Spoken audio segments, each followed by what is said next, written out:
आज तक आपने गणेश जी को भगवान शिव और माता पार्वती के पुत्र के रूप में सुना होगा, किंतु वेदों में उनका असली परिचय कुछ और ही है। आज आप जानेंगे कि असल में गणेश जी हैं कौन और उनका सिर हाथी का ही क्यों है। वेदों के अनुसार गणेश जी की असली पूजा और असली कथा आज की पूजा और कथा से एकदम अलग है। आज जो गणेश पूजा, गणेश चतुर्थी और गणेश कथा है, उसका सही इतिहास और ऐसे ऐसे अनेक प्रश्नों का समाधान आज मैं आपको दूंगा। नमस्ते। गण संख्या ने इस संस्कृत धातु से गण शब्द सिद्ध होता है और गण के आगे ईश और पति लगाने से गणेश और गणपति शब्द बनता है, जिसका अर्थ होता है ये प्रकृत्यादयो जड़ा जीवाश्च गण्यन्ते संख्यायन्ते तेषामीश स्वामी पति पालको वा। अर्थात गणेश शब्द का अर्थ है जो सब संसार का पालन करने वाला है, जिसने संसार को बनाया है। सभी जड़ पदार्थ और सभी चेतन जीव जंतु गणेश गणपति ने ही बनाए हैं। अब गणेश जी की पूजा दो प्रकार से हो रही है, एक वैदिक और एक पौराणिक विधि से। वैदिक अर्थात जो वेद के मंत्रों में बताई गई है और पौराणिक जो पुराणों में बताई गई है। तो सबसे पहले आते हैं वेदों में गणेश जी की पूजा क्या है। ऋग्वेद में गणेश जी की पूजा उपासना के दो मंत्र हैं। पहला मंत्र है गणानां त्वा गणपतिं हवामहे कविं कवीनामुपश्रवस्तमं ज्येष्ठराजं ब्रह्मणां ब्रह्मणस्पत आनः शृण्वन्नोतिभिः सीद सादनम्। और दूसरा वेद का मंत्र है ऋग्वेद का निषुसीद गणपते गणेशु त्वामाहुर्विप्रतमं कवीनां नरिते त्वत्क्रियते किंचनारे महामरकं मघवञ्चित्रमर्च। इनका अर्थ है कि जो मेधावियों को भी मेधा बुद्धि देने वाला कवि नाम, बड़े बड़े मेधावियों में सबसे महान मेधावी है। एक फोन बनाने के लिए भी बुद्धि का प्रयोग होता है। सोचिए, जिसने समस्त ब्रह्मांड बना दिया वो कितना मेधावी बुद्धिमान होगा। उनके लिए यहाँ कहा गया वो सर्वज्ञ है, कविम, वो सब कुछ जानने वाला है। और कहा उन्होंने सब संसार बनाया, पूरा ब्रह्मांड, और वो प्रत्येक हृदय के अंदर निवास करने वाला है, वो ज्ञान का भंडार है। इस प्रकार से यहाँ कहा गया। और फिर कहा उनकी स्तुति, प्रार्थना और उपासना सब मनुष्यों को करनी चाहिए। तो वेद में कहा कि गणेश जी जो सर्वव्यापक हैं, सब कुछ जानने वाले, जो सर्वज्ञ हैं, सब संसार को बनाने वाले हैं, सबके हृदयों में वास करने वाले हैं, उनका कोई आकार नहीं है, वो निराकार है। ये यहाँ कहा गया। और कहा गया कि सभी मनुष्य योग, स्तुति, ध्यान, उपासना आदि करें और अपने हृदय प्रदेश में जो गणेश जी विद्यमान है उनको योग विद्या से उनका साक्षात करें। तो ये अध्यात्म में जो लोग उन्नति करना चाहते हैं, जो मोक्ष प्राप्त करना चाहते हैं, वो इस वेद की गणेश जी की जो पूजा है, इस विधि से, इस पद्धति से आगे बढ़ते हैं। तो ध्यान में बैठकर इन दोनों वेद मंत्रों का जप करना ही सच्ची गणेश पूजा है। अब आते हैं पौराणिक गणेश पूजा पर। पुराणों में जो गणेश जी की कहानी है वो आप सभी जानते होंगे कि गणेश जी भगवान शिव और माता पार्वती के पुत्र का नाम है। माता पार्वती जब स्नान कर रही थी और भगवान शिव अंदर जाना चाह रहे थे तो गणेश जी ने उनको रोक दिया और गुस्से में, क्रोध में भगवान शंकर ने गणेश जी की गर्दन उतार दी और बाद में पार्वती माता के अनुरोध करने पर उन्होंने गणेश जी पर हाथी का सिर लगा दिया। ये मोटी मोटी कहानी आप सभी ने देखी होगी। अब इसमें जो ये वाली कहानी है, इस कहानी पे आओ कि भगवान जी बंदर थे, जैसे मैंने ये सिद्ध किया कि वो बंदर नहीं थे। कहानी मैंने पूरी बताई, समझाई, रामायण से प्रमाण दिए। ऐसे ही गणेश जी भी हाथी नहीं थे, ना उनके ऊपर हाथी का मुख था। ये जो कहानी आई पुराणों में, ये ऐसे ही लगा लो जैसे ब्रिटेन वाले जब यहाँ आए तो उन्होंने पुराणों में भी मिलावट करवाई और कहा, वो आता नहीं श्लोक एक दो ऐसे ऐसे, रविवारी च संडे च फाल्गुने च वो फरवरी। तो ऐसे ही इस्लाम के शासनकाल में बड़ी मिलावट, और उससे पहले के शासनकाल में भी कहानियां पुराणों में भयंकर तरीके से मिलाई गई। तो आज इस कहानी को यदि हम मान रहे हैं तो निश्चित रूप से ये वेदों से इसका दूर दूर तक कोई लेना देना नहीं है। क्यों? क्योंकि मनुष्य के ऊपर हाथी का सिर नहीं लगाया जा सकता। ये परमात्मा की बनाई हुई सृष्टि के नियम के विपरीत चीज है।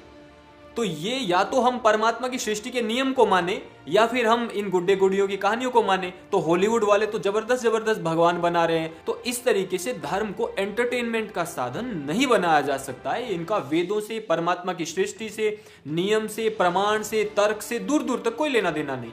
केवल एक ही लेना देना है, वो मैं आपको बता रहा हूं। पुराणों में क्या किया गया, जब दूसरे लोगों ने बड़े बड़े चमत्कार वाले अपने अपने भगवान और धर्म ग्रंथ लिखे तो ताकि यहाँ से लोग भागे ना, तो यहाँ पर ऐसी ऐसी कहानियां लिखी गई। अब उन कहानियों में, पुराणों में, ये जो जितनी भी कहानियां, ये वेदों से कैरेक्टर लिए। वेदों को समझने का सामर्थ्य नहीं रहा, तो प्रत्येक वेद की बात को समझाने के लिए हर एक बात को एक तत्व से, एक पदार्थ से जोड़ दिया गया। जैसे गणेश जी को ही देख लो, गणेश जी की आकृति कैसी बनाई कि उनके ऊपर हाथी का सिर था। ये प्रतीक है किसका? बुद्धि का, ज्ञान का। क्योंकि हाथी अर्थात जिसका सिर बड़ा होता है, अर्थात गणेश जी जो मेधावियों में भी मेधावी हैं, जिनकी बुद्धि बड़ी है, अन्यों से बहुत अधिक बड़ी जिसकी बुद्धि है, इसीलिए उसको सर्वज्ञ कहते हैं। तो वेदों में वो निराकार गणेश जी थे। फिर बाद में उनको, क्योंकि लोगों की समझने की उनको कोई कैरेक्टर चाहिए था, क्योंकि वो समझ नहीं सकते थे उस चीज को, तो एक कैरेक्टर बनाया गया वो चीज समझाने के लिए भी। तो वो एक हाथी का सिर लगा। फिर एक ही दांत, एक दंत दया, वो सब आप पढ़ते हैं कथा में गणेश जी की। एक दांत क्यों लगाया, दो क्यों नहीं लगाए? क्योंकि एक दांत इसीलिए कि एक ईश्वर होता है संसार में, उसका निज नाम है ओम। बाकी उसकी बहुत सारी कैरेक्टरिस्टिक्स होती है, बहुत सारे गुण होते हैं, क्वालिटीज होती है, उन पे एक एक नाम होता है उनका, ईश्वर का। तो इन्होंने क्या किया, ईश्वर का मुख्य नाम ओम है और बाकी सभी ब्रह्मा, विष्णु, महेश, गणेश, पति, ईश, कवि, ये सब ईश्वर के ही नाम है। उनके गुण अधिक है ना, हर एक गुण का एक नाम। तो इन्होंने हर गुण पे एक कैरेक्टर बना दिया। अब इसमें एक दांत अर्थात एक ईश्वर है, उस ईश्वर का निज नाम ओम है। अ उ म, उसको खोल खोल के फिर अपने शास्त्रों में बताया गया है। सर्वज्ञ, सर्वव्यापक, सर्वांतर्यामी, अजर, अमर, अभय, नित्य, पवित्र, सृष्टिकर्ता, न्यायकर्ता, इस प्रकार से उसके सब गुण हैं। अब इसमें केवल एक दांत की बात नहीं है। मूषक, चूहा ही क्यों बनाया गया सवारी? क्योंकि चूहा जो होता है वो तेजी से इधर उधर भागता है, वो हमारी मनुष्य की इंद्रियों का प्रतीक है। हमारी 5 ज्ञानेंद्रियां होती, 5 कर्मेंद्रियां होती है।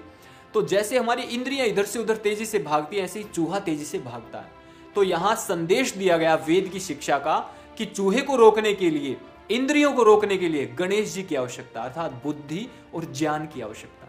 इसीलिए गणेश जी ज्ञान और बुद्धि के देवता। आज भी हिंदू गणेश जी की पूजा करते हैं, तो वो गणेश जी से बुद्धि और ज्ञान की कामना करते हैं, नॉलेज की कामना करते हैं, जिसको आप लोग हिंदी में ज्ञान बोलते हो, संस्कृत में ज्ञान की कामना करते हैं लोग। इस प्रकार से चीजें सारी की सारी आज भी जो गणेश जी है पुराणों में भी वो प्रतीक है वैदिक पूजा के ही। वेदों में जो मैंने 2 मंत्र बताए हैं, उन्हीं 2 मंत्रों का जो अर्थ है, उस अर्थ रूप में एक प्रतीक बनाया गया पुराणों में। तो मूल पूजा पद्धति वेदों के उन 2 मंत्रों की है, उसको प्रतीक रूप में, साकार रूप दे करके दिखाया गया था, क्योंकि लोग समझ नहीं सकते थे वेदों को। अब आज के समय पर इनको एक पाखंड के रूप में हिंदुओं ने ले लिया है। ये है पूरी समस्या, और इसको डिफेंड किसी भी तरीके से नहीं कर सकते यदि इसको सही कैरेक्टर मानते हो तो। रीजन क्या है? हमारे यहाँ पंचतंत्र की कहानियां लिखी गई, अधिकांश देशों की भाषाओं में उनका ट्रांसलेशन हो चुका है। हाथी कितनी बड़ी बड़ी शिक्षाएं देता, शेर शिक्षा देता, लोमड़ी, सांप, हर एक जीव जंतु बोल रहा है पंचतंत्र की कहानियों में। अब उनको अगर हम सही कैरेक्टर मान ले, सत्य मान ले, तो ये ईश्वर की सृष्टि जो परमात्मा ने बनाई, जो गणेश जी ने सृष्टि बनाई, उनके जो नियम निर्धारित कर उसके विपरीत हो जाएगी ये बात। जैसे जीसस बिना मां के गर्भ के पैदा हो गया, ऐसे बहुत सारी और कहानियां अन्य मतपंथ संप्रदायों में भी हैं। ये कहानियां वेदों के, ईश्वर की विद्या और साइंस के, तर्क और वितर्क के, प्रमाण के विपरीत हैं, इसलिए मान्य नहीं है। ये सच नहीं हो सकती है, संभव ही नहीं है। तो संभवती यस्मिन ससंभव है, संभव वही है जो संभव हो सकता है। अगर हम इनको ठीक माने तो योग दर्शन, उपनिषद, वेद सबको नकारना पड़ेगा। क्यों? प्रमाण, उसके बाद विपर्य, विकल्प, निद्रा, स्मृति। अब विपर्य देखो, विपर्यो मिथ्या ज्ञानम तद्रूप प्रतिष्ठम, और शब्द ज्ञाना अनुपाति वस्तु शून्यो विकल्प। ये विपर्य और विकल्प वृत्ति जो हमारी योग दर्शन बताए, ये झूठी सिद्ध हो जाएंगे अगर हम इन कहानियों को मानेंगे। तो वेद के सारे मंत्र झूठे हो जाएंगे, जिनमें वेदों में बताया गया विमान ऐसे उड़ाना है, आयुर्वेद की ये विद्या है, फिजिक्स के ये नियम है, ये केमिस्ट्री के ये सारी विद्याएं सब वेदों से आई है, वो सारी की सारी झूठी हो जाएंगी। वास्तविकता ये है, जो बुद्धिमान है, जो तर्क प्रमाण के आधार पर आगे बढ़ते हैं, वो बहुत सारे लोग इन कहानियों के कारण नास्तिक बन जाते हैं, और जो नास्तिक नहीं बनते, इन्हीं में टिके रहते, वो चमत्कारों में विश्वास करने लग जाते हैं। फिर कोई भी ईसाई भी आता है या मुसलमान भी आता है, वो चमत्कार दिखाते तो धर्म परिवर्तन कर जाते, क्योंकि जहां बड़े चमत्कार दिखेंगे, जहां नए चमत्कार दिखेंगे, नई नई चीजें आएंगी, वहां लोग चले जाते हैं। नहीं तो फिर सबके चमत्कार हो जाएंगे। फिर तो भाई जो मोहम्मद साहब ने चांद के 2 टुकड़े किए वो भी सच मानो, फिर हर जितने चमत्कार आज ईसाई भी जो चमत्कार कर करके धर्म परिवर्तन कर रहे हैं, वो सब ठीक चमत्कार कर रहे हैं। अगर 2000 साल पहले कोई चमत्कार किसी पुस्तक में लिख दिया तो क्योंकि वो 2000 से चला आ रहा तो वो सच थोड़ी माना जाएगा, फिर आज जो चमत्कार है वो भी सच माने जाएंगे। तो पुराण हमारे इतिहास ग्रंथ हैं, धर्म ग्रंथ नहीं है। यदि कोई भी हिंदू कभी शास्त्रार्थ में कहीं भी खड़ा है और उसे यदि विजय की कामना है तो वो वेदों को अपना धर्म ग्रंथ माने, पुराणों को अपना इतिहास ग्रंथ माने और सीधा कह दे कि इतिहास में मिलावट होती है। ये साफ बात है, क्योंकि इतिहास लंबे समय से चला आता है। यहाँ गुलामी आई, अलग अलग राजा आए, राजा अपने हिसाब से इतिहास को तोड़ते मरोड़ते हैं। इसीलिए इन कहानियों को प्रतीक रूप में ले। शिवाजी महाराज के समय पर पूजा पाठ, गणेश जी का जो एक महोत्सव मनाया गया, गणेश उत्सव, वो मनाया गया था हिंदुओं को एकत्र करने के लिए। सारे हिंदू एक पॉइंट पर इकट्ठे हो जाए और वहां फिर इस्लाम की जो ताकत उस समय विदेशी ताकत आ रही थी उसका हम प्रतिरोध कर सके, अपने राष्ट्र की रक्षा कर सके। तो शिवाजी महाराज ने, छत्रपति शिवाजी महाराज ने अपने राष्ट्र की रक्षा का हथियार बनाया गणेश उत्सव को। तो वहां पर वो बहुत महान चीज थी। उसके पश्चात फिर वो काल के प्रवाह में धीरे धीरे आगे बढ़ा, वो समाप्त हो गया। फिर पुनः उसको उभरा भाऊ रंगारी जी ने 1892 में फिर से गणेश उत्सव को मनाया। उसके पश्चात फिर 1893, एक वर्ष के पश्चात ही हमारे तिलक बाबू ने महाराष्ट्र में उसको अपने केसरी पत्र में छापा, उसको सार्वजनिक विशाल रूप से मनाना प्रारंभ कर दिया। क्योंकि ब्रिटिशर्स ने इकट्ठे होने पर रोक लगा दी थी 1857 के पश्चात, तो उस रोक का प्रतिरोध रूप में इसको बड़े स्तर पर मनाया ताकि हिंदू इस बहाने से इकट्ठे हों बड़ी मात्रा में और उनमें राष्ट्र भक्ति जगाई जाए और वहां ब्रिटिशर्स के विरुद्ध अपने राष्ट्र को स्वतंत्र कराने के लिए वहां भावना भरी जाए, चर्चाएं हो और वहां से कोई व्रत लेकर के उठा जाए कि अब हमें ये करना है। क्रांतिकारी वहां सरलता से इकट्ठे हों और जनता में जागरूकता वहां प्रचारित की जाए। ये इसका इतिहास है। तो गणेश उत्सव और गणेश जी की पूजा है, उसने राष्ट्र की स्वतंत्रता में हर बार इस राष्ट्र की आजादी में, राष्ट्र की रक्षा में महत्वपूर्ण योगदान दिया। उस दृष्टिकोण से ठीक है।